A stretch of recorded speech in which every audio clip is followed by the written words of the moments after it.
Mr. Blyth, thank you very much for being here with us. My first question is, your first conclusion is that no model will save you from a moron. What do you mean by that? What I mean by that is there's a tendency in the aftermath of the financial crisis to blame models. And models can be very accurate and very wrong. And the argument then becomes it's not really the model's fault, it's the people who are using it. And there's a certain amount of truth to this. For example, in the case of Goldman Sachs, why did they not get so hurt in the financial crisis in comparison to firms that blew up completely, such as Lehman? And they had the same types of models, but they looked at the information differently. They didn't expect the model to say, do this now. They expected the model to behave within certain parameters. And when that was no longer the case, they decided something was wrong. They became more conservative, and therefore their investments weren't hurt. Now, the other side of this is to say, well, yes, that's true, so good models with morons running them is a bad idea. But at the same time, you can have really, really smart people who get caught in the idea of the model. They can focus too much on what the model says at a given point in time, and they can, in a sense, become like people who are standing under the lamppost because that's where the light is, and then they don't see what's out there in the shadows waiting to hurt them. So in a sense, even smart people can become morons on given the right incentives. So if you put these two things together, you end up with kind of what happened in the crisis in the relationship between individual stupidity, collective stupidity in firms, and also the role that models played. Many professionals stress the importance of risk assessments in risk management plans, but can we really identify and control risk? This is one of the really fundamental questions we have to ask ourselves going forward. Now, in a sense, we have to. There are certain things that we can be very good on risk with. For example, life insurance. We know that there are no 200-year-old people. We know that if you live in Scotland and you smoke 2 packets of cigarettes a day, you're not going to live until you're 100. So there are certain things which are accurately calculable. We know this.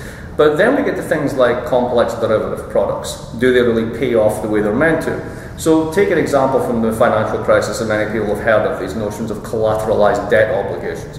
Very simply, take a bunch of houses, most people pay their mortgage, and then put them into a bond. Well, that's even better because then you're kind of spreading the risk around a little bit. Then tranche the bond, that is cut it up into different risk profiles, and then you have what are called uncorrelated assets inside a structure which lessens the correlation even further. So what becomes safe becomes super safe until it blows up.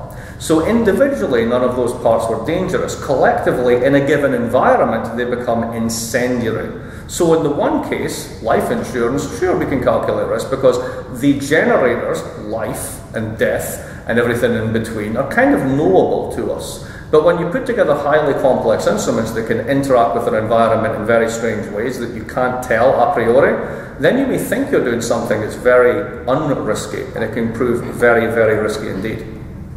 Finally, European countries took austerity measures in order to deal with the Eurozone crisis. In your opinion, were they the right prescriptions for the crisis? They were completely and utterly wrong, and the reason that they're utterly wrong is because they were based upon a kind of simple, linear way of thinking. So I'll give you 2 truths. Here's the first truth, and this is how the Eurozone thought about the financial crisis.